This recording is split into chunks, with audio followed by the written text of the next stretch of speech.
Welcome to a splice of life science marketing, your go-to show for life science marketing professionals in biotech, medtech, and diagnostics. Join us for sharp, strategic conversations that turn cutting-edge insights into real-world marketing advantage. I'm Matt Wilkinson. And I'm Jasmine Gray. In each episode, we'll cut through the hype and complexity with practical plays you can use to earn trust, stand out in crowded categories, and convert attention into momentum. Hey, Matt. Hey, Jasmine. How are things going? Good, thank you. How you doing? Yeah, busy as you are, I know. Lots of good persona work and other projects on tap. But why don't we get started with the interesting article that you've written, where the central argument is one most life science marketing teams will be pleased to hear. The content your scientists have been producing for years, peer-reviewed publications, application notes with named authors and specific experimental results, white papers with real methodology. It's exactly what AI models prefer to cite in health and science domains. The big but, most companies are either hiding it behind a gate, and this is where we should be finger wagging at them, publishing it without attribution, or simply not connecting those assets to their AI discoverability strategy. The citation landscape is structurally different from a consumer search. An analysis of 36 million AI overviews shows NIH content accounting for approximately 39% of citations in health and science domains. Science Direct, approximately 11.5%, and established clinical organizations, the balance. Social platforms barely register. Reddit threads and LinkedIn posts, the channels a lot of life science brands managers are optimizing for right now, are essentially invisible in AI citation pools for scientific queries. Citation compression is the mechanism that makes this urgent. Research consistently shows that only 5 brands appear in approximately 80% of AI responses per B2B category. The dynamic is more binary than traditional search. A search engine had 10 positions on the first page, and AI has recommendation lists. If you're not on it, you're not in consideration. Your post identifies 3 structural problems compounding the visibility gap: gated content that AI can't see or cite, ghost-written or unattributed content that AI can't anchor to a verifiable expert, and thirdly, a fundamental mismatch between where marketing teams are investing attention and where AI citation weight actually accumulates. The resolution is not a content rebuild, it is 3 targeted moves. Get those structured summaries ungated, the 5 most credible gated assets, entity profiles for the 3 most credible named scientists, and a quarterly discoverability test run across the major AI platforms. So Matt, who actually owns the AI visibility problem inside a life sciences company? Historically, it's going to be a marketing challenge, and so therefore marketing is likely to own it.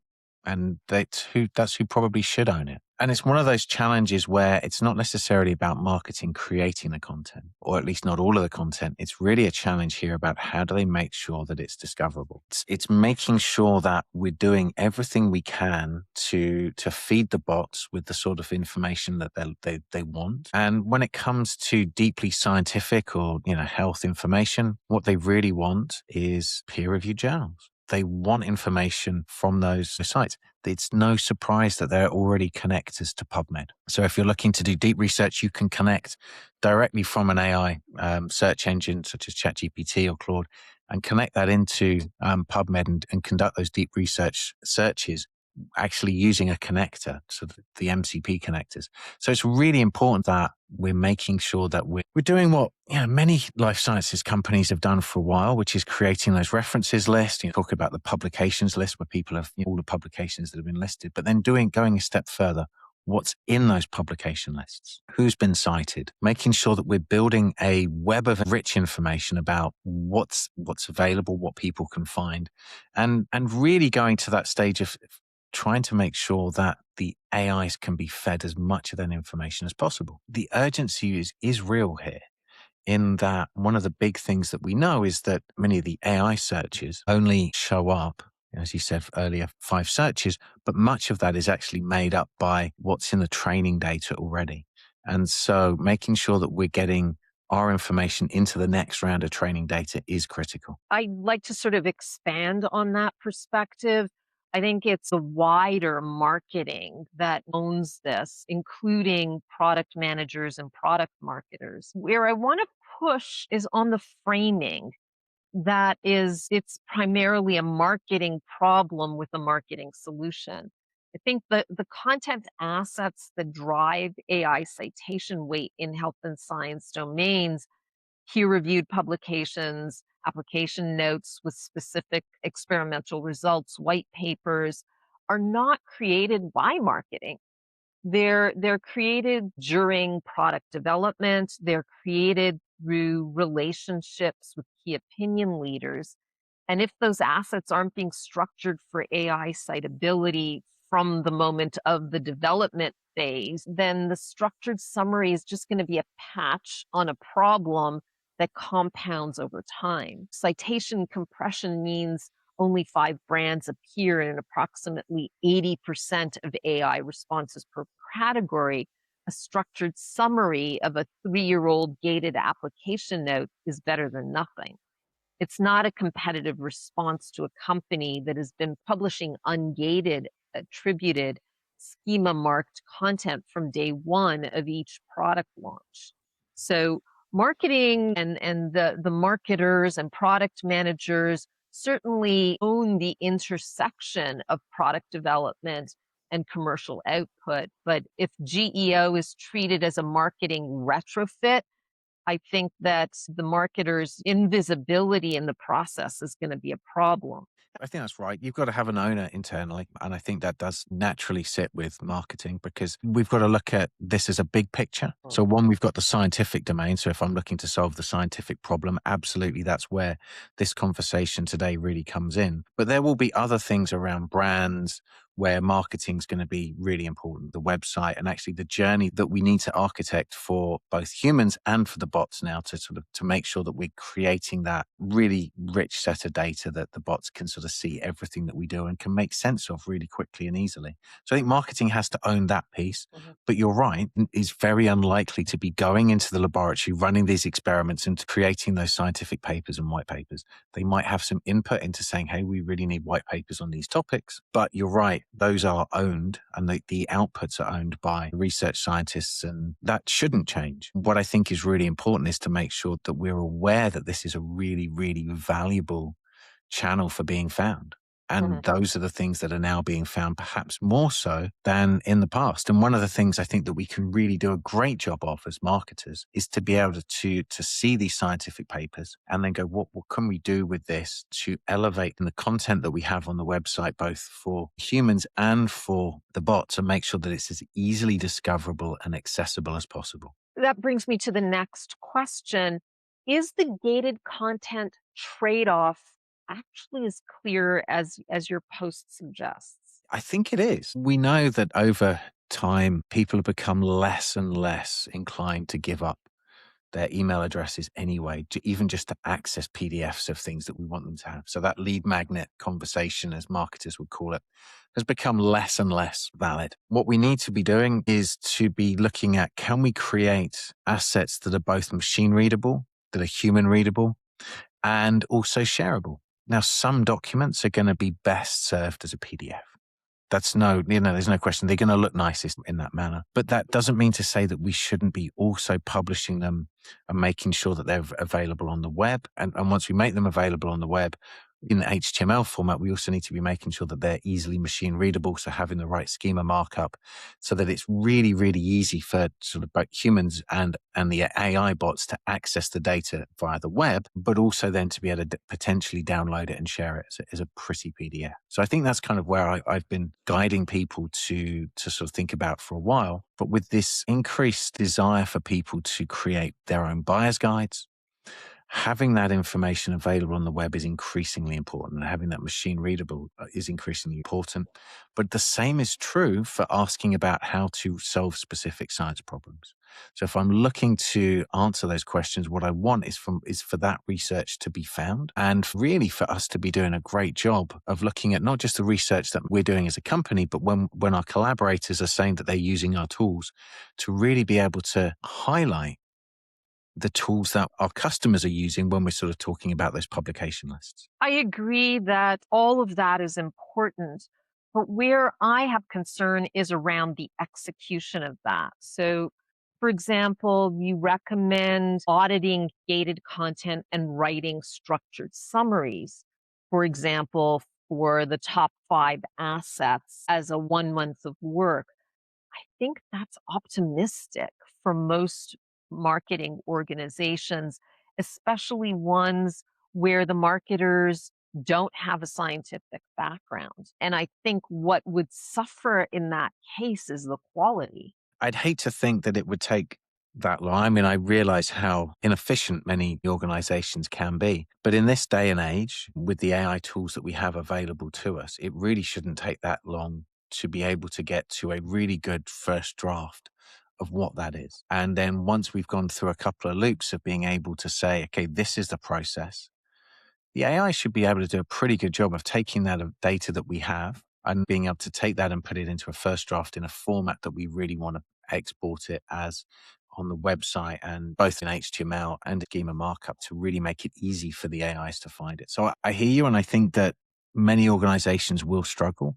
But I think those same organizations that struggle to deliver something like that will likely continue to struggle in many other facets. And that gap will be exposed as other organizations start to move quicker using AI. There's also a human factor here that, in addition to leveraging AI as a teammate, I think there's another teammate that could be super helpful here, and that's the field application scientists, who would have more scientific background, who may very likely be working with the key opinion leader and some of the other scientists that the summary is based on. And I think they would be a partner to help with making sure the content is of the quality that you need it to be.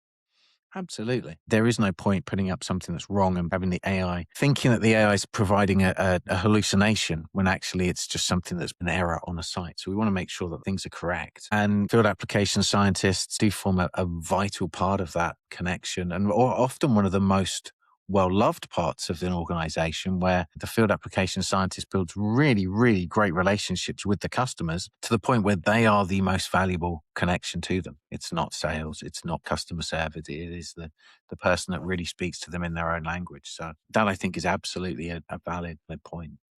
So, does ghost written and unattributed content actually hurt a company and hurt a brand? Or could that maybe be a little overstated? So when it comes to specific scientific credibility, then having the names of those authors and having the credibility of the author does appear to make a big difference. So we really want to be able to build up our scientists as brands, and their scientific personal brands within the organization. I think that adds a lot of credibility as far as the way that organizations and the AIC organizations. Does it matter that it's ghost written? It doesn't matter that it's ghost written. I think more it's the fact that we need to attribute it somewhere. And we know that having names and brands in close proximity to topics and content is really, really important. So it's all about having that sort of proximity between names, content, and that is really, really important. Yeah, I think part of the other angle is that it can be a politically loaded conversation inside a lot of academic institutions as well as biotech companies, where scientists are a bit fearful of being considered as a shill for the company. So you have a senior scientist that can be cautious about associating their personal professional reputation with what they perceive as marketing content. And they have a publication record and peer relationships that took years to build. Being named as the author of an application note that a marketing team had significant input on creates a potential credibility question that they may not want to answer.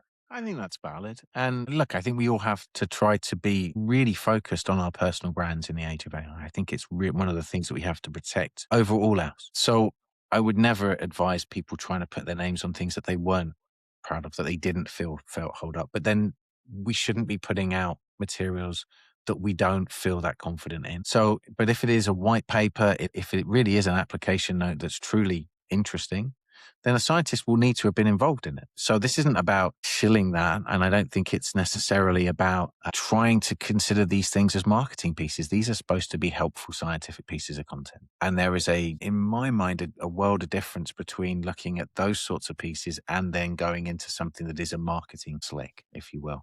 And so it's as long as we're framing those things correctly, and that we're looking through those in the right lens. And in some organizations, maybe they're called different things. So that's where we've got to be careful with terminology, but we do need to make sure that that wherever we can, that we're really making sure that we're shining a light on the great science that's going on in organizations. Staying as true as possible to that scientific content, I think, will not only make that author feel more comfortable, but I think will resonate more strongly with the prospects that you're trying to reach with that content.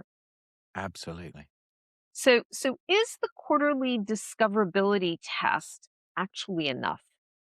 Or is this a measurement problem in disguise? I think it's probably a bit of both. The thing with a test like this is it's deceptively simple. And so I want to defend it against it being rigorous enough because things take time to work through the system. I just feel if we can put something in place that allows us to have a check-in on that quarterly basis so it becomes part of a reporting cadence, I think it's one of those things that we can really make sure that we're just building into our process. And of course, whatever we're doing to track these things, I think that then helps to keep it as part of our marketing operating system. And that's one of the things that's really important as we go forward is to not just think, oh, we've done the GEO project now, we're done. Because we know that the AIs like to cite, there's a recency bias within AI search, more so than in traditional search engines. And so we need to be making sure that we're playing that game consistently and it's top of mind as we go forward. And if we drop off because a competitor has all of a sudden come in and started making a lot of noise about a topic, that's where we've got to be careful. Right. So I want to pull on that last thread a little bit more about a competitor having more recent information. How do you actually tell which of your assets are driving the discoverability? Sometimes the AIs will be able to tell you when you're running these tests. So you'll be able to start looking at it. You'll start seeing the links. You'll start seeing the references. And you can specifically ask for references in a number of these. And the sources, particularly in Perplexity, that it's built in to be able to show that. Other engines do it as well. So I think it's a really important thing to be able to look at what is driving that traffic. And then when you're doing those searches as well, you'll start to see the picture around it. And you can then go dig in and ask the AI itself, well, why were you showing me this? Why has this changed? And it may or may not be able to give you the right answer. But the big thing is that at least it'll be able to give you a sense of this has happened over time. This is why I'm telling you this right now.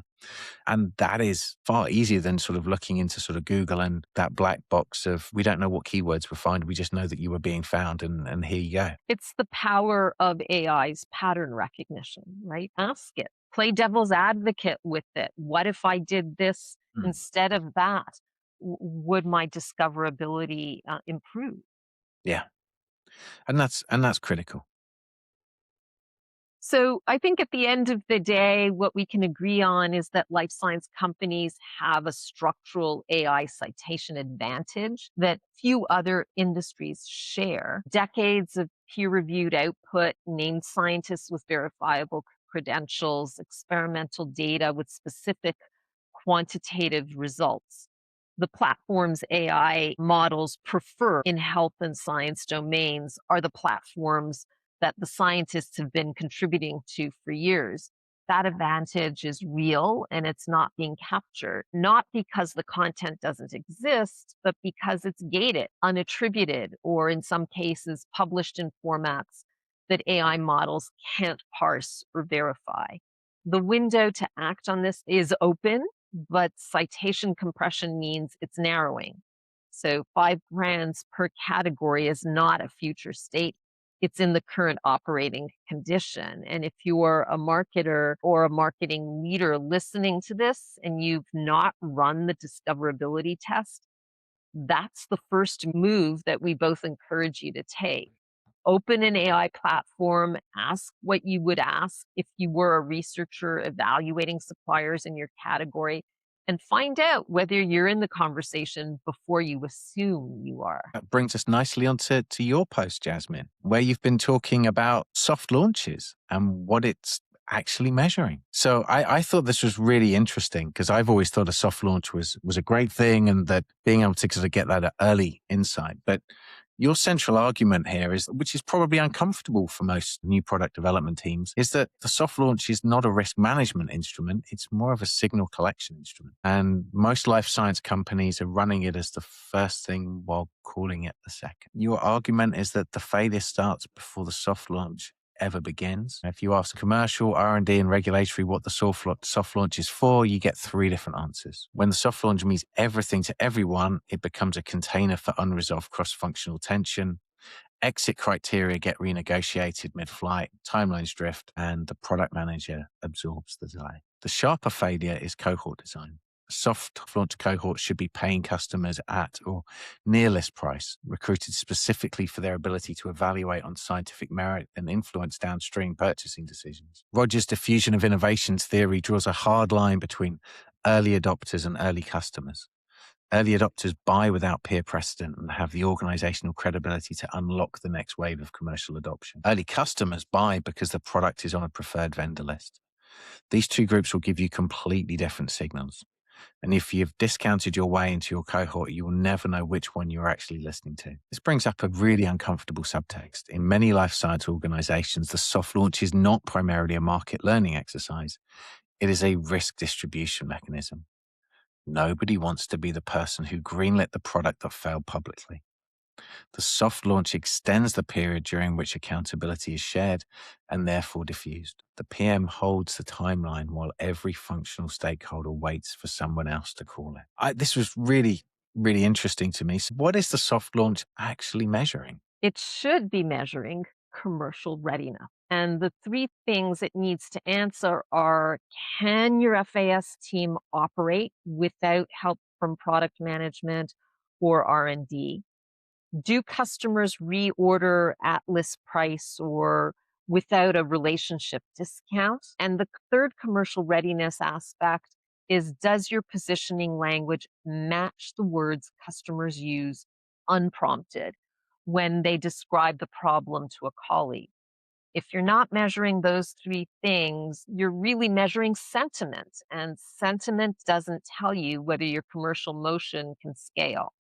So social approval is a relationship asset. It's a good one. It's an important one, but it's not a launch signal. And the product manager and the marketer who can't tell the difference is going to walk into full commercial release with a pipeline built on goodwill and a pricing precedent that the sales team will spend a year walking back. Perhaps. I agree with the framework. I guess the challenge that I have is that a number of the organizations I've worked with over the past, those product managers don't have the organizational authority to run this. So how do we help them overcome that political problem?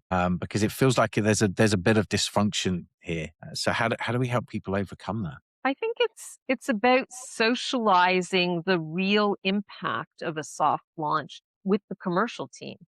Because frankly, what sales leader wouldn't buy in to testing the pricing early on? What FAS leader wouldn't buy in to testing whether their team is actually ready and doing it at a smaller scale rather than at this massive scale and really spending a lot of time and hard-earned reputation to sort of fail in front of a customer.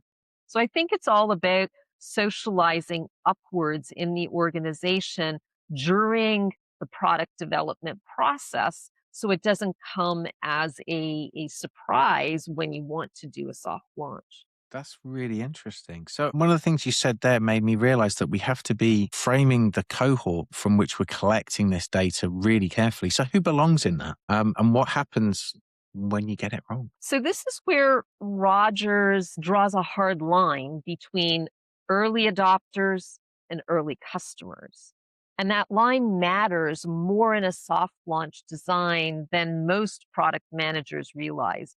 The early adopters evaluate on scientific merit. They buy without requiring peer precedent and have the organizational credibility to influence the early majority who won't move without it. So there's a very specific persona for that early adopter versus the early customer who buys because the product's on a preferred vendor list, their procurement approved it, and the price was right. So if your soft launch cohort is full of early customers, your signal is skewed and it's almost a failed experiment or a failed pilot from the get-go. However, if your cohort includes anyone you discounted to get through the door, that's even worse. So you'll never know whether the product sold or the discount did, and your sales team inherits that ambiguity as a pricing precedent. The behavioral test is simple. Did your early adopter reorder at list or near list price? That's the signal. Did they tell you the product is great on a call and then they go quiet? That's just a fan. And fans don't move market. It really looks to me then we've got a real data analysis issue, but we've also got segmentation challenge here as well. But if we go to the next question, the political document, who actually owns the exit decision? Because that feels like it's a critical piece. How do we know that we've got everything that we need to get out of the soft launch? So here's the version of this conversation that most product managers skip. In a lot of life science organizations, the soft launch is not a market learning exercise. R&D points to open field data, regulatory points to unfinished qualification runs, commercial points to insufficient reference site density, and the product manager holds the timeline and absorbs every month of delay. The only protection is the exit. Exit criteria defined in writing before the soft launch begins and owned by a named decision maker, not a steering committee, a single person. And anything that surfaces during the soft launch that was not in the original gate definition goes onto a roadmap. The moment you allow feedback to expand your pre-launch definition of done, then no product leaves the harbor on a defined schedule. So a 9-month soft launch with shifting goalposts is just ludicrous. It's an organizational indecision under better vocabulary, and it's expensive in ways most stakeholders never have to account for directly because the product manager is the one holding the tab. So what I think you're saying is that this sort of diffusion of risk and of accountability is really decision by committee is almost the biggest challenge to a successful soft launch, as well as actually having fuzzy definitions, which we know are the killer of nearly every commercial process out there. Right. So when is skipping the soft launch the right call? So I think that's a really important question because treating a soft launch as a default process, regardless of context, is just as risky as skipping it. The test is simple. What specific question will this soft launch answer that you can't answer in any other way? And what decision will that answer enable? If you can't complete that sentence with something concrete, you may not need a soft launch. Are there any particular situations where you would definitely skip it? Yeah, so where I might skip it is where there are proven consumables, line extensions with identical workflows. Adding a new lot size to an established kit could add 60 to 90 days of delay for data you already have. So that's an area where I think a soft launch doesn't answer any valuable question. Another might be where markets are too small for stage access to matter.